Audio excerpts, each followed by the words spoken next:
বিষয় হচ্ছে যে এই পিরিয়ডসের সমস্যা আমরা মেয়েরা খানিকটা লজ্জায় বলুন, খানিকটা অবহেলায় বলুন, এটা নিয়ে প্রথমে সচেতন হই না। যখন সচেতন হই তখন হয়তো অনেকটা দূর গড়িয়ে গেছে রোগটা।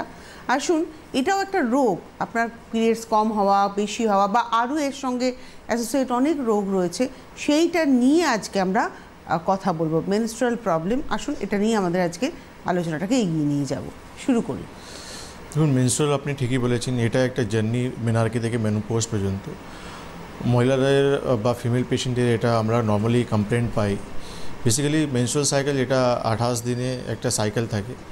এটাই যখন সাইকেলটা যখন প্রপারলি 28 দিন পর যখন হয় না, তখন দেখা যায় যে পেশেন্ট অনেক কিছু কমপ্লেন করে আমরা, যেমন যে ইররেগুলার মেন্স বলে, যে প্রত্যেক মাসে 28 দিন পর পর ঠিকঠাক সাইকেল হচ্ছে না, বা যেখানে 4 দিন থেকে 7 দিন থাকা উচিত সেখানে 2 দিন থাকছে, বা 15 দিন পর্যন্ত চলে যাচ্ছে, বা প্রচুর পেইনফুল সাইকেল হচ্ছে, যেখানে পেশেন্টের প্রচুর পেন হচ্ছে, ক্র্যাম্পিং হচ্ছে, নজিয়া হচ্ছে, ভমিটিং হচ্ছে।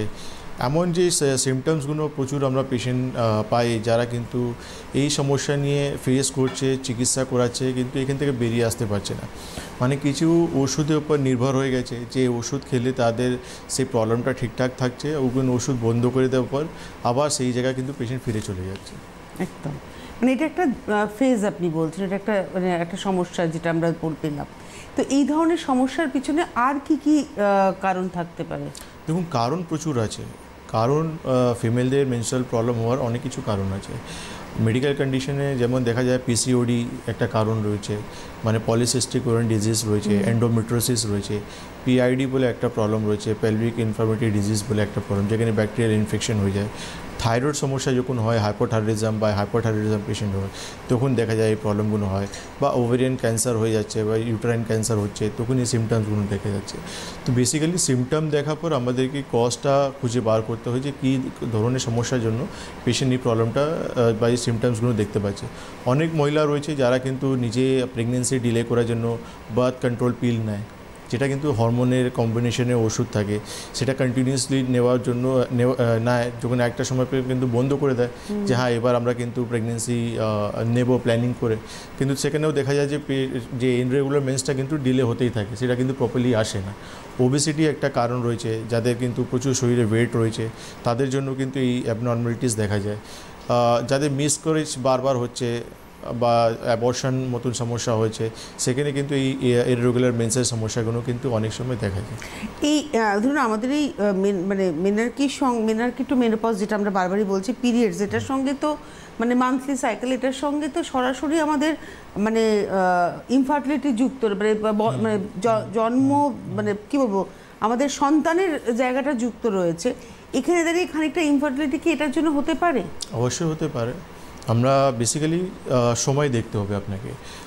ইনফার্টিলিটি কেস তখন হয়ে যায় যখন আফটার ম্যারেজ, যখন দুটো কাপল কিন্তু 1 বছর যারা কিন্তু আনসেফ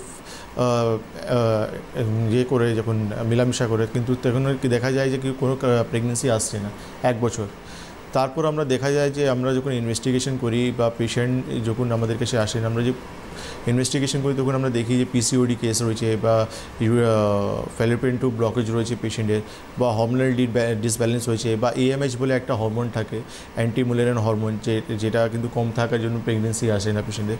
বা মেলদের দেখা যায় যেমন যে টেস্টোস্টেরনে যে স্পার্ম কাউন্ট কম রয়েছে পেশেন্টের। তো ইনফার্টিলিটি আফটার ম্যারেজ যখন এই সমস্যাগুলো থেকে যায় পেশেন্টে, তো দেখা যায় যে অনেক সময় ইনফার্টিলিটির দিকে টার্ন করে গেছে পেশেন্ট। অনেক সময় প্রাইমারি, এটা related to menstrual problem. Exactly, এটা রিলেটেড টু মেন্সের প্রবলেম। মানে আপনি দেখছেন পেশেন্টের, কেন কি অনেক সময় হয় দেখা যায় যে পেশেন্ট ভাবছে যে আমার তো 4 মাস সাইকেল হচ্ছিল, মেন্স হচ্ছিল, হঠাৎ করে দেখা গেল যে 3 মাস আমার কিন্তু সাইকেল হচ্ছে না।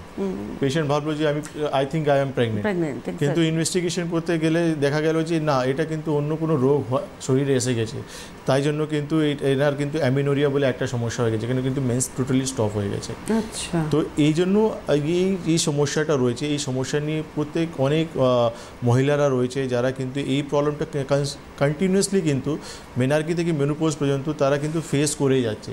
এখান থেকে পার্মানেন্ট সলিউশন তারা কিন্তু পাচ্ছে না, কেন কি আমরা যখনই পেশেন্ট পাই বা পেশেন্টের চিকিৎসা করি আমরা, তো অনেক পেশেন্ট এমন আমাদের কাছে আসেন যারা কিন্তু আমাদেরকে এই সমস্যাগুলো কিন্তু বলে যে ডক্টরবাবু, আমার মেয়ে, যার কিন্তু এত কম বয়স, যার 18 বছর বা 19 বছর বয়স, তার কিন্তু পিসিওডি সমস্যা হয়ে গেছে।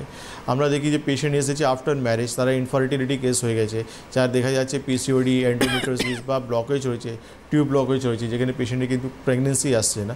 তো এটা কিন্তু আছে, কিন্তু আমাদের সোসাইটিতে অনেক বড় বার্নিং একটা প্রবলেম হয়ে গেছে, যার কিন্তু খুব কম আমরা দেখি যে ডিসকাশন হচ্ছে এটা নিয়ে।